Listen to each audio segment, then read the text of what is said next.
Arrow. The early 2010s were a more innocent time, back when superhero shows used to run for 23 episodes a season, and you didn't have to wait years between those seasons. Was it all good? No, of course not. This is the CW we're talking about. Every show on this network practically had to have some boring-ass love story or love triangle forcefully jammed into it to capture that teenage girl and wine mom audience. And you got a lot of filler too, man, I'm not denying that. Was the cast needlessly bloated? 100%. Did we need every actor to be model good looking? Probably not. Did we need to see Stephen Amell shirtless in every episode? I don't know, probably. He was putting in the work, fair play to him. But there was a lot of good in there too. The story arcs for season 1, 2 and 5 of Arrow were legit compelling. And I mean highlight of my week compelling.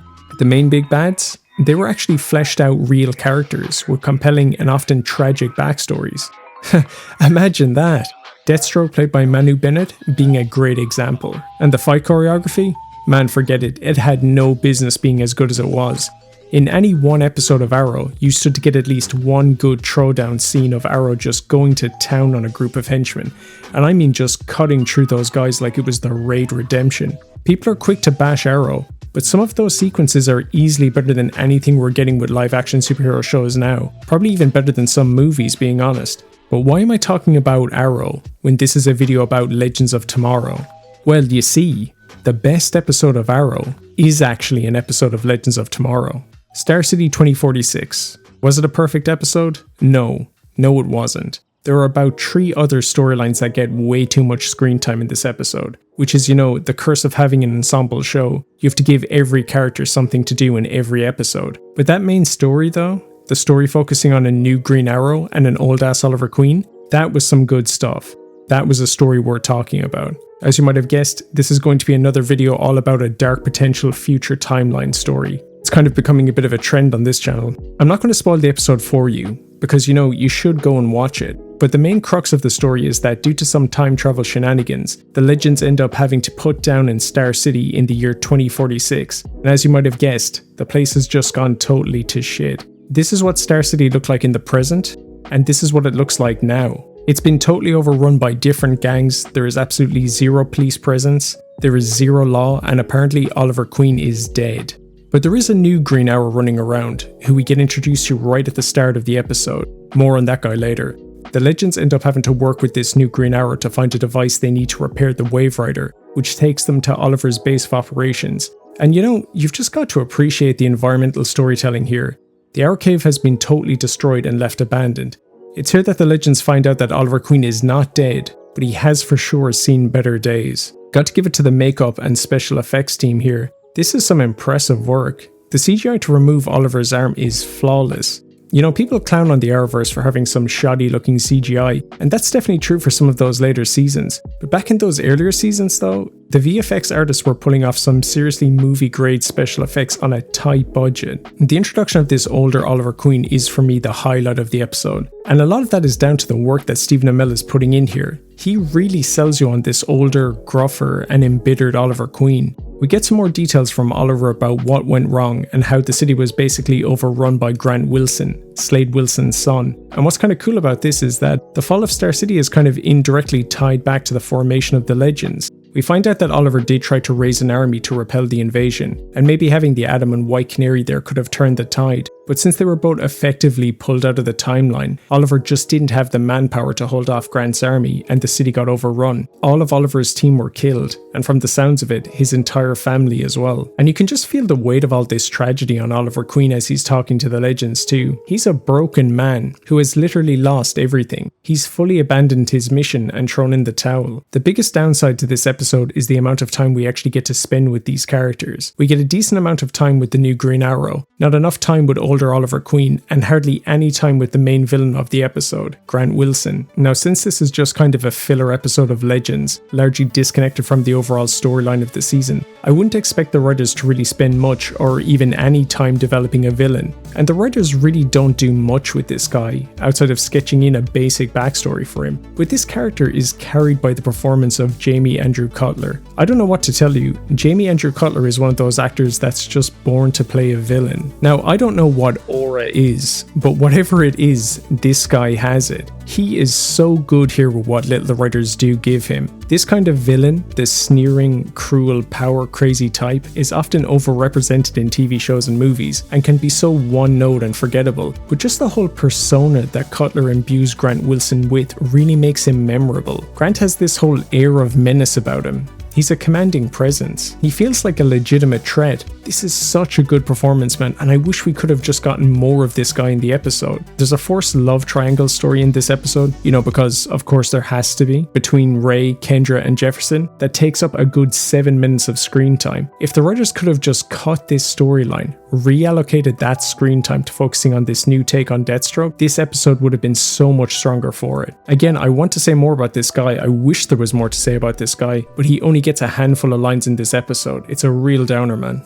One detail I really like about this episode, we don't find out from Oliver or Connor Hawke how Oliver actually lost his arm until the end of the episode, after Connor gets captured by Grant. Grant Wilson apparently has a thing for beheading his enemies publicly. He's even got a whole setup on stage for it. So it was Grant Wilson who took Oliver's arm, which is odd, right? When he could just have outright killed him. That's what he was planning to do with Connor. But then you think about it for a second. Taking an archer's arm is actually worse than taking their life. Taking an archer's arm takes away their ability to fight, and doing it so publicly, while also outing Oliver as Green Arrow to Star City, gives me the impression Grant just wanted to destroy Oliver Queen, to ruin him. And looking at how Oliver is in this timeline, Grant did exactly that. He totally destroyed this guy. He took away Oliver's ability to fight. He took his will to fight. And I could see a villain like Cutler's Deathstroke doing exactly this. It's so vindictive and cruel. It's in line with his personality. Man, I just want to talk about this guy for a minute. He is, as they say, built different. Joseph David Jones as Connor Hawke is the MVP of this episode. You could show me a 2-second clip of this guy in action and I could tell you it's not Oliver Queen under the hood. For one thing, this guy can lay down an ungodly amount of suppressing fire with his bow. I always hated this bullshit argument that characters who carry a bow and arrow are lame. Like everyone is always clowning on Hawkeye in the Avengers. But here you see that one guy who is just that skilled can be a ridiculous threat. The writers wanted this guy to be distinct from Oliver's Green Arrow. His whole combat method is different. Oliver would typically use his bow and arrow and thin out a group of baddies, then get in close for some fisticuffs. But this new Green Arrow, he doesn't do that. This guy just does not stop moving. He lays down fire, moves to another spot, and does the same again. His whole combat system is built on never being in one place for more than a few seconds. He's not as skilled as Oliver when it comes to hand, so he's put all of his skill points into the bow. The difference between this Green Arrow and Oliver is night and day. And I love that, man. I love that the writers gave this guy a fighting style that instantly distinguishes him from Oliver. And the costume, man. Costume. The kids aren't going to respond to that. I mean, the drip is ridiculous. And with the domino mask too, Oliver would go on to have 6 different costumes throughout the run of this show, but none of them have ever come close to being as good as this one. This is for me easily the best costume from the Arrowverse. The brown straps running down the front of the suit, the gold accents on the buckles, even the domino mask has this cool ridging on it. No notes, man, it's just a perfect design. So why am I saying that this is one of the best episodes of Arrow? Well, here's the thing. Arrow, as it went along, kind of ran into the same problems that a lot of the other CW superhero shows did. Arrow just lost its sense of identity as it went along, only really recovering that sense of identity for the 5th season. There were other issues, of course. The cast became even more bloated, the writing quality became inconsistent season to season, and some storylines would just drag on for far too long. My personal biggest issue was that practically every side character started suiting up as a hero. Arrow wasn't a guy who was just alone in the field in the later seasons. He eventually had an entire team of heroes working under him. And some of these characters really worked, don't get me wrong. Some of them really didn't though. Now, I'm not against the idea of Oliver taking on a sidekick or two. I actually like seeing this guy work with others. But when practically anyone can throw on a costume and start fighting crime, it just kind of cheapens the whole idea that this is a job only a select few of very skilled people could do. It seemed like when Laurel suited up as the Black Canary, her training consisted of maybe taking 3 box fit classes. And of course, because every side character started taking on a bigger role in the show, another added bonus was that was just the perfect excuse for the writers to insert even more melodrama and romance bullshit into the show. I'm not here because I want to know more about Diggle's ex-wife who works at Argus, man. I'm here because I want to see this guy find increasingly more creative ways to drop bodies with trick arrows. Star City 2046 works for the same reason that the 5th season of Arrow worked.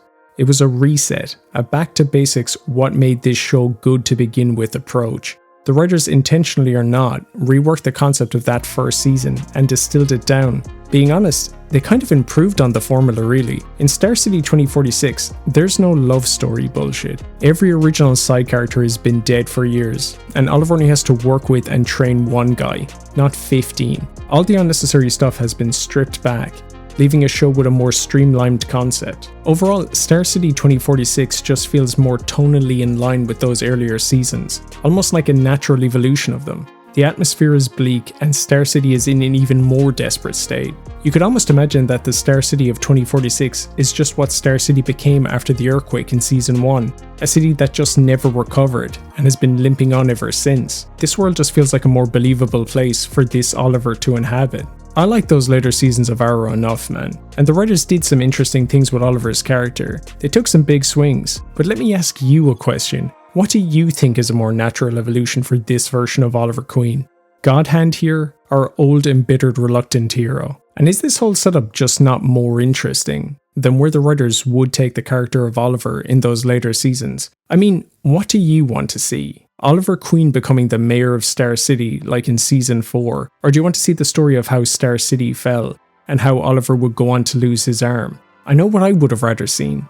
The writers do revisit this idea of an older, beaten down Green Arrow, kind of 3 years later in the 2019 Crisis event, where we get introduced to another alternate version of Oliver Queen, also from the year 2046.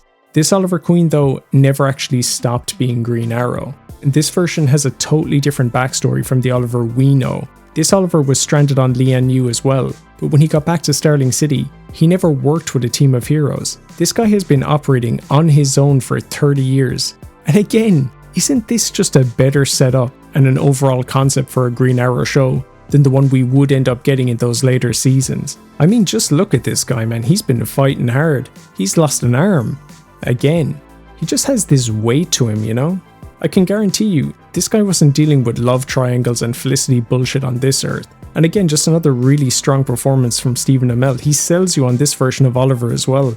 This guy's got this inbuilt tragedy in him. This guy just looks so haggard and worn out. I don't know, man, I really like this version of Oliver. One point on this guy that I think is interesting, or maybe it's just me overthinking it, but this Oliver Queen doesn't wear a domino mask.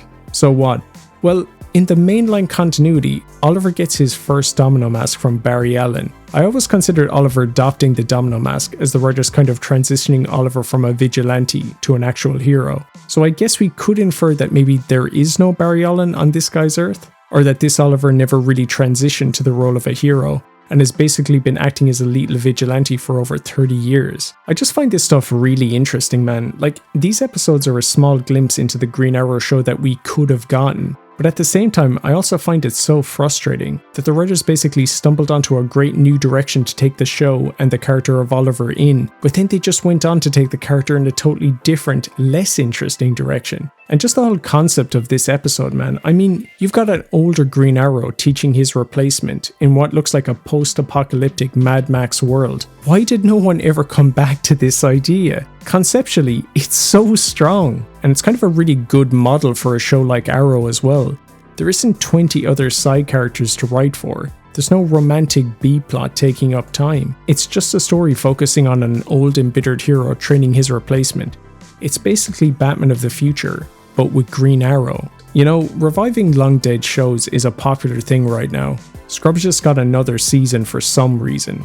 If you wanted to know what Malcolm from Malcolm in the Middle is up to in his 40s, there's a 4-episode show you can binge on Hulu right now if you want to feel old. I'm not a guy who advocates for a lot of shows to get an X-Men 97 style continuation. I only ever support that idea when I feel there is legit potential to be mined out of a show, and the concept of Star City 2046 has potential, arguably more potential than the last 3 seasons of Arrow. So kind of a quick video this week. I just kind of trun this one together, but I've been wanting to talk about Star City 2046 for years, and I can't be the only person who's been obsessed with this episode. So let me know what you think in the comments below. Like, share, subscribe and all that.